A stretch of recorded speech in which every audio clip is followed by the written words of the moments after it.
Realme X7 Pro 5G. Experience the future. Realme, dare to leap. Well, we're back here on ESPN Cricket for Auction Day, powered by Realme X7 5G and X7 Pro 5G. We had quite the first part of the auction, the first couple of sets that gave us some record-breaking bids. We've had a second phase also done now. The auction's taken another break. We're going to look back at some big money spent on fast bowlers in this second part of the auction. So Ajit Agarkar will be very happy to see that. Good money being spent to fast bowlers today. So too Brad Hodge and Gaurav Sundararaman to just look back at everything that's happened. The big money is to Jhye Richardson at 14 crore has gone to Punjab. That's that big spend that they were looking for, that Gaurav was saying they had to find somewhere. And we did expect it. Jhye Richardson, leading wicket taker in the recently concluded Big Bash, and at 14 crores to Punjab. Ajit, thoughts? Yeah, they needed it, isn't it? Last year they struggled. I mean, Cottrell was there and Villian was there, but they needed someone to spearhead that attack, and he's a quality bowler. So again, price just is sort of a byproduct of how many teams want you and how popular you are. And if you perform at the right time just before the auction, a lot more teams will be looking at you. But he's been around for a couple of seasons, or maybe a bit more. He's bowled in India before for Australia, and he's been impressive. So it's a good buy. I think Punjab does have the money, so you may as well spend it on some quality. Yeah, I mean, Virat Kohli knows a lot about Jhye Richardson. He had bowled pretty well to the Indian captains. You saw RCB actually go quite seriously for that. They were willing to match that Punjab bid right up to the 12-13 crore mark. It's nearly $2 million in US dollars, but in Australian dollars, Haji, that's what, well in excess of 2 or almost 3 million that Jhye Richardson would get at this early stage of his life. Worth the money and good signing for Punjab for you? Yeah, very good signing. I thought before the auction even started that Jhye Richardson would command a commendable price, only because I think he was one player which did stand out during the Big Bash. His ball speed was outstanding, his execution was really good, and also his international standard when he's played has been very good as well. So he's got all the attributes to have a successful IPL. He's the leading sort of high-class fast bowler in that list. So I'm not surprised he's gone for big money, and probably a good signing for Kings 11 Punjab. I think they've really struggled in that department to fit someone along with, partner Shami, and I think Jhye Richardson will do it. Yeah. Chris Jordan was in and out of that team. Shami, the strike bowler, the lead strike bowler. Otherwise, they were looking for that overseas fast bowler after they released Sheldon Cottrell, who they picked up for big money last year. GS, two things covered. One, Jhye Richardson, big money that we had predicted. And two, Punjab have spent a good amount of money. Like you were wondering where that would happen. They still have 12 crores, but still. Yes, it was evident that they could go how much ever they want to. And like Haji and Ajit have said, he definitely fits perfectly for them. New ball bowler, has good variety and bowls in the depth. But again, we've seen so many BBL players come here and struggle.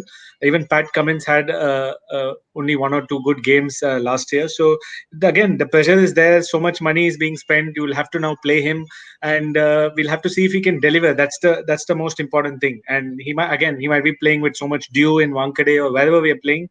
It's not going to be easy, but from a skill set point of view, spot on.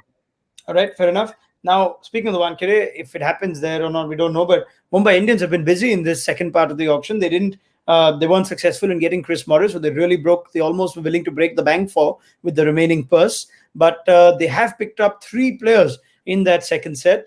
You've had Adam Milne, who has been part of the Mumbai Indians setup in the past, going in 3.2. Nathan Coulter-Nile, so again, familiar figures. Coulter-Nile was part of the Mumbai Indians. They released him into this auction, hoping to buy him back. So they've managed to do that. Coulter-Nile was at 8 crore when Mumbai picked him up. They've got him 3 crore cheaper now. And you've now also got Piyush Chawla, who was released by CSK and has come in, you'd think, as either cover for Rahul Chahar or will actually threaten Rahul Chahar for that opening spot. Let's get thoughts on that. Haji, Mumbai been busy. 2 players that have been part of their setup before. After Morris, it looks like they weren't willing to break the bank on anyone else. They now want an assortment of players as backups.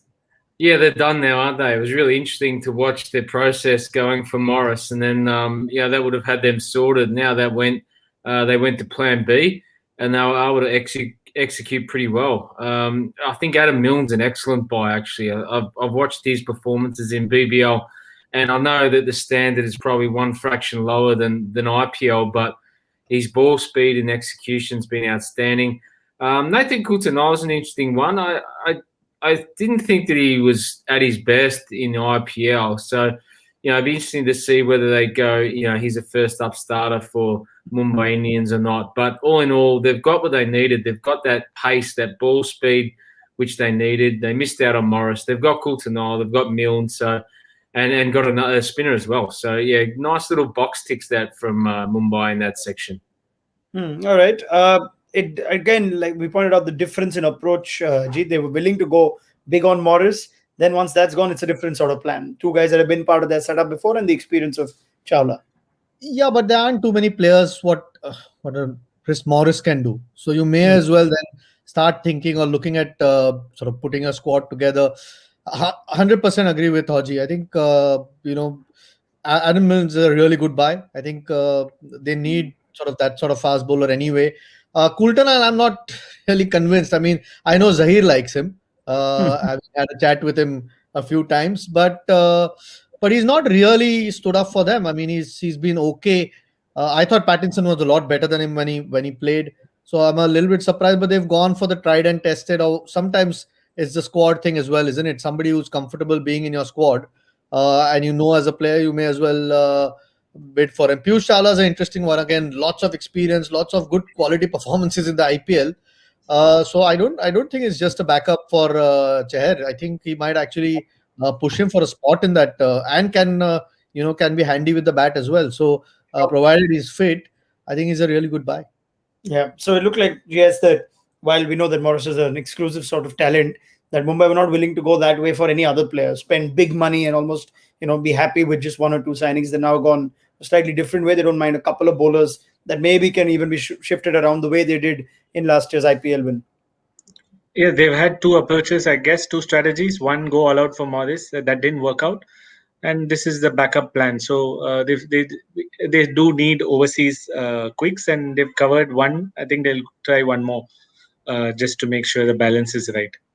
Okay, also, sorry, Ronak, you can't be sure which name comes out when. I mean, if you are going to go for one player, like they went for Morris, who was early, if there is somebody else in mind, someone like a Jameson or somebody who they want, you're not quite sure whether you'll be in a position. So you may as well start making other plans depending on whose name pops out of that pot first. All right, some uncapped players just being brought up now, and we'll wrap that up as that set is completed. Just talk about some other acquisitions in that period, and wonder if any surprises at all. We've covered Jhye Richardson, we've covered Mumbai Indians going for as many as 3 players. On that, Mustafizur Rahman got a bid, so he's going to go to Rajasthan Royals at base price for 1 crore, and Umesh Yadav goes to Delhi. Very interesting, Ajit, that Mumbai and Delhi last year's finalists seem to have rather similar interests. They were both going for Milne, they were both going for Nathan Coulter. They were both interested in Piyush Chawla, and eventually, of course, Mumbai won all of those. Umesh Yadav to Delhi, thoughts on that? A new ball bowler for the Capitals? He's played for Delhi. I mean, I was part of the squad when he played for Delhi. Did actually quite well for them. Again, experienced Indian bowler. It was a hard place that he was bowling at. In at the RCB in Bangalore, it's a tough ground to bowl at. He had some performances, particularly with the new ball. Struggled a little bit towards the end of the innings. So that's again, it's just building a squad, isn't it? He's an experienced sort of player, and it's always handy to have a good bench as well. I think Delhi have got most bases covered, so it's about like Mumbai, just adding 1 or 2 players, and if you can get someone with experience, then why not? All right, quick last comments on any of those. Mustafizur finding a bid, Haji, Umesh Yadav finding a bid, but not much from the keepers that were brought up in that first set. So no love for either a Sam Billings or even an Alex Carey. And from the seamers, Sheldon Cottrell, who went for big money last year, no takers for him just yet. Mark Wood, who was part of that initial list, is pulled out of the IPL, so Mark Wood won't be featuring. But yeah, just any other last comments as we look back at what we just saw in that second set, Haji? Yeah, well, the wicket keepers is a very hard one, isn't it? Because most of the sides have already got a wicket keeper already in their unit. So it's really rare that someone else is going to come in and take that void. So they're probably the unlucky ones. Yeah, interesting. Sheldon Cottrell, it's amazing, isn't it? You go from chocolates to absolute boiled lollies, from 9 crow to not a zip. So, this is just staggering, isn't it? This is why we love the IPL, and the uncharacteristic, just nature of what it can bring is just unheard of. But all in all, I reckon a lot of teams have done well. I like what Delhi and Mumbai have done. Just strengthen up, gone for some sureties. They're well skilled on what they want to try and do. So all looking strong. What a difference a year makes. Good point from Haji. Sheldon Cottrell, left-arm bowler. GS, we were calling it before the last auction. Oh, he's going to be in demand. He had an excellent World Cup, whatnot. And a year later, there isn't even a bid for him. He may well pick up a bid towards the end of the auction, but no takers for someone who went for such good money last year. I think that's pretty common in the IPL. A lot of players go for high money, but they don't perform, and it comes back. We could see the same with Jhye Richardson and others who get bid for a high amount of money. So I don't think that is obviously the reason. Last time, just before the auction, there was an India tour. He did well. So there's a lot of recency bias, which I'm surprised still is there in the auction. A lot of research goes through, a lot of people discussing, but still this recency bias seems to always be a regular feature in all these auctions. Yeah, Maxwell's the exception to that rule, though. Just saying. Yeah, it doesn't matter. It'll always happen. Okay, we're going to take a bit of a break again now. We're going to look at some of these uncapped players. Any quick word on the uncapped players from either GS, Ajit, anyone you're looking forward to, who you think could get picked up? It's now a list of players that we don't know much of. We know Mohammad Azharuddin, who plays for Kerala, took headlines. So too did Shah Rukh Khan from Tamil Nadu. GS, any names you'd like to throw in there? Yeah, I think these guys, Shah Rukh Khan, Azharuddin, are surely two names, and K. Gautam. I think this set will be interesting. And we'll have to wait and see how much they go for. Yeah, Ajit? Yeah, I mean, don't know a lot of them, but I saw Azharuddin get that 100 against Mumbai.